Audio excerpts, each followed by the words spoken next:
Sports से जुड़ी किसी भी अपडेट के लिए स्पोर्ट्स तक को सब्सक्राइब करें और हमारे फेसबुक और इंस्टाग्राम पेज को भी जरूर फॉलो करें। आईपीएल को लेके 4 बड़ी बातें मैं आज आपको बताने वाला हूँ। पहली बात, बीसीसीआई ने ऑफिशियल लेटर तो भेज दिया है कि आईपीएल हम यूएई लेके आएंगे, पर उन्होंने एक राइडर ज़रूर डाला है उसमें कि गवर्नमेंट ऑफ इंडिया के अप्रूवल के बाद ही हम आएंगे। एमिरेट्स क्रिकेट बोर्ड वो फाइनल ऑफिशियल अप्रूवल का इंतज़ार कर रहा है, जिसके बेसिस पे वो अपने गवर्नमेंट के पास जाएंगे और बोलेंगे कि आईपीएल यहाँ पे आने वाला है, आप हमें स्टैंडर्ड ऑपरेटिंग प्रोसीजर्स जो करने हैं बताइए, बायो बबल कैसे करना है, क्राउड अलाउ करना नहीं करना, प्लेयर्स कौन से वीज़ा पे आएंगे और क्वारंटाइन पीरियड कितना होगा, फैमिलीज़ को अलाउ करेंगे या नहीं कराएंगे। ये सब बातें बीसीसीआई के ऑफिशियल लेटर के बाद, जिसमें लिखा होगा कि गवर्नमेंट ऑफ इंडिया से उन्हें अप्रूवल मिल गया है, उसके बाद ही ये मामला आगे बढ़ेगा। दूसरी बड़ी बात, यूएई में 3 बड़े स्टेडियम हैं। पहला stadium Sharjah cricket stadium. Sharjah stadium जो है वो 1984 से ऑफिशियल इंटरनेशनल क्रिकेट होस्ट कर रहा है। 80 के दशक में और 90 के दशक में भारत पाकिस्तान के बहुत से ऐतिहासिक मैचेस हुए हैं और शारजा स्टेडियम से लगे हुए ट्रेनिंग फैसिलिटी भी है। दूसरा बड़ा स्टेडियम है अबू धाबी का जायद क्रिकेट स्टेडियम, जो 2005 से चलन में है और 2005 में एक अनऑफिशियल टूर्नामेंट के साथ उसकी शुरुआत हुई थी। 2006 में पहला ऑफिशियल मैच इंडिया पाकिस्तान का 2 मैच का सीरीज़ हुआ था और उसके बाद से वहाँ पर रेगुलरली पाकिस्तान की मैचेस हो रहे हैं। आईपीएल भी 2014 में वहाँ पे खेला गया था। तीसरा बड़ा स्टेडियम जो है वो दुबई इंटरनेशनल स्टेडियम है और जो 2008-9 से चलन में है और इंडिया वहाँ पे एशिया कप में मैचेस जीते थे और एशिया कप टूर्नामेंट वहाँ पे जीता था।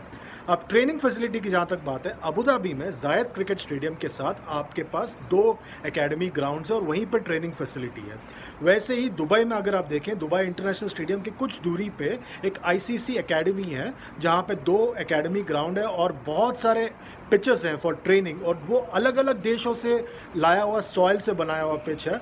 और आप देखेंगे कि जब 2012 में इंग्लैंड आया था इंडिया जीतने के लिए, उसके पहले उन्होंने यहीं पे दुबई में ट्रेनिंग कैंप किया था और वहाँ पे उन्होंने ट्रेन करके वो इंडिया आए थे जीतने के लिए। और उनके पास आईसीसी एकेडमी में इंडोर फैसिलिटी भी है जहाँ पे आप ट्रेनिंग कर सकते हैं। उसके अलावा बहुत सारे ऐसे एकेडमीज़ हैं दुबई में जहाँ पे आप ट्रेन कर सकते हैं और अपने प्रैक्टिस सेशंस कर सकते हैं। रविचंद्रन अश्विन का एक एकेडमी है, गैरी कर्स्टन का एक एकेडमी है, महेंद्र सिंह धोनी का भी पिछले साल तक एक एकेडमी था एक स्कूल में, और उसके अलावा बहुत सारे हैं। उसके अलावा एक बड़ा ग्राउंड है एमिरेट्स सेवंस ग्राउंड, बहुत ही खूबसूरत ग्राउंड है जहाँ पर भी ट्रेनिंग हो सकता है। तीसरी बड़ी बात इस आईपीएल को लेके ये है कि वाइव्स, प्लेयर्स और जो सारे ऑफिशियल्स हैं वो कौन से वीज़ा पे आएंगे। वीज़ा का इशू बहुत बड़ा इशू है क्योंकि इस वक्त वो इंडिया से कोई टूरिस्ट को अलाउ नहीं कर रहे हैं। इंडिया 17 उन कंट्रीज़ में है जहाँ से वो सिर्फ अपने रेजिडेंट्स को वापस बुला रहे हैं। टूरिस्ट वीज़ास अभी अप्लाई नहीं होता है। तो इंडिया से अगर कोई फ़ैन आना चाहता है तो कैसे आएगा, और अगर बाहर से कोई फ़ैन आना चाहता है तो कैसे आएगा, ये सारी बातें भी अभी तक क्लियर नहीं है। तो आप जब आप कह रहे हैं कि इंडिया से कोई रेकी टीम आने वाला है तो वो कौन से वीज़ा पे आएगा, वो भी अभी पक्की बात नहीं है। तो मेरे ख्याल से ये सारी बातें अब तक क्लैरिटी मिलना बहुत मुश्किल हो गया है, क्योंकि बीसीसीआई जब तक गवर्निंग काउंसिल मीटिंग नहीं करता तब तक बातें आगे नहीं बढ़ेंगी। चौथी बड़ी बात है वेदर को लेके।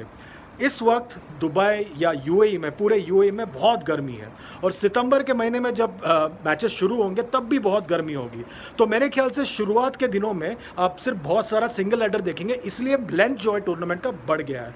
Towards the end of the tournament आप देखेंगे कि मैचेस शायद डबल हेडर होंगे क्योंकि वेदर और कूल होते जाएगा और इसके वजह से आप और एंजॉय कर पाएंगे। इसीलिए मुझे लग रहा है और ये मेरा अंदाज़ा है कि टुवर्ड्स द एंड आप देखेंगे कि बहुत सारे मैचेस में आप कुछ हद तक क्राउड्स को भी देख पाएंगे। ये है अब तक की खबर। जब आईपीएल गवर्निंग काउंसिल की मीटिंग होती है उसके बाद मामलात और तेज़ी से बढ़ेंगे और हमें और जानकारियाँ मिलेंगी और हम उसके बाद आपसे फिर जुड़ेंगे। बहुत बहुत शुक्रिया।